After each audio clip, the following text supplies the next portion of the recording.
क्षयक्षति आकलन और मंडी खोलिबा विलंब धानर एफएक्यू न देखि धान क्रय करने सकाशे जिलापाल कार्यालय घेराव कले चाषी। गजपति जिलार भातहांडी कुआଯାउथबा गोसाणी ब्लॉकर चाषी अधीन क्षयक्षति होइथिबा धानर क्षयक्षति आकलन पई जिलापाल द्वारस्थ होइछंती। राज्य सरकार क्षयक्षति आकलन पई कहिबा परे मध्य गजपति जिला प्रशासनर विलंब करबा हेतु आज घेरिछंती चाषी। चाषी को इंश्योरेंस देबा सकाशे दाबी करिछंती गोसाणी ब्लॉकर चाषी अतिरिक्त जिलापाल को लिखित आकार रे देइछंती। गजा धान धरी प्रतिवाद करिछंती। आम जिले में क्षयक्षति आकलन आमे बर्तमान प्रिलिमिनारी रिपोर्ट देइछु। क्षयक्षतिर प्रिलिमिनारी रिपोर्ट दिया एवं आज आमर पूरा फील्ड सर्वे जेतु पाग भल नथिला जे करि पर नथिले आज खरा आसी आज फील्ड सर्वे आरंभ हो गला। आज आरंभ हो गला। आज आरंभ हो फील्ड सर्वे 30 भितर रिपोर्ट देवाई आम कहीचु।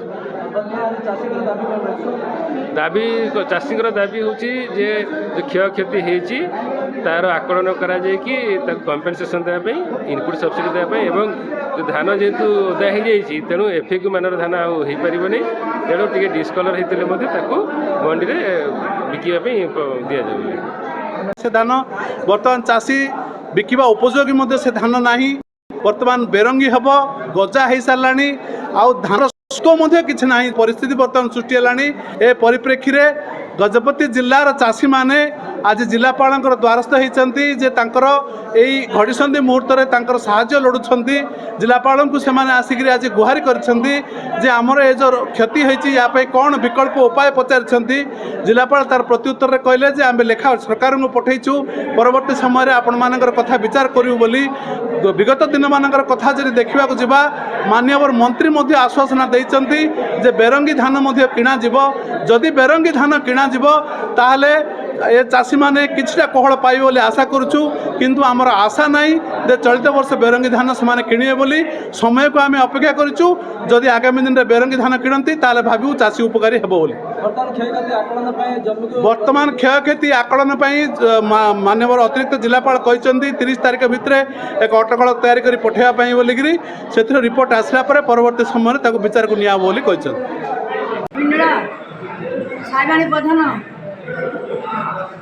आम 3500 रुआ को देलु 3500 कटा को देलु आमर किसी ना डिलेवर 10 लकर 10 आखरा खसीचु नष्ट हो जाइए पानी किणी आनीचु। हाँ आम तमें जहाँ करू सब कर ये धान कौन करबु आमे। द्वितीय पालका जक्रबंध कौन असुविधा है कहीं आज आसते पानी तो धान भासी पड़ी राति दिन करले मत से पानीटा जाऊनी एमती गजा पड़ी। हमें कौन चाहूँ गवर्नमेंट कौन क्षतिपूर्ण देव बोली चाहूँ। हमें केते चाष करथिलो 8 एकरा जमी सब नष्ट हो गला। हाँ प्राय गोटे एकर को प्राय 15-16 हजार टंका खर्च होचे लक्ष उपरे हेबो। हाँ राम जेना जक्रबंध कौन असुविधा है कहीं आसते अदिनिया वर्षा जोगु जमी रे धान पसी पूरा गजा हो जाइए मरी के अच्छे आज्ञा 10 आम अंचल प्राय 50 एकर 60 एकर खंड हम अधिक अधिक हम पूरा पानी रे भिजुची एमती गजा हो जाइए। कौन दाबी रही तुम आज्ञा आमे भाग चाषी लोक सा भाग चाषी गरीब आमे गरीब को सरकार कौन कि आमको क्षतिपूर्ण दियाबासी बोली आमर सरकार पाख अनुरोध कर। मोर गोटे 4 एकर हाँ अमल समय रे केजी धान आनी पारनु घर को सब जमी रे अछि घर बाहरी पारनु। गजपति रेणुबाला बेहना का रिपोर्ट विश्व विजय न्यूज ओडिशा।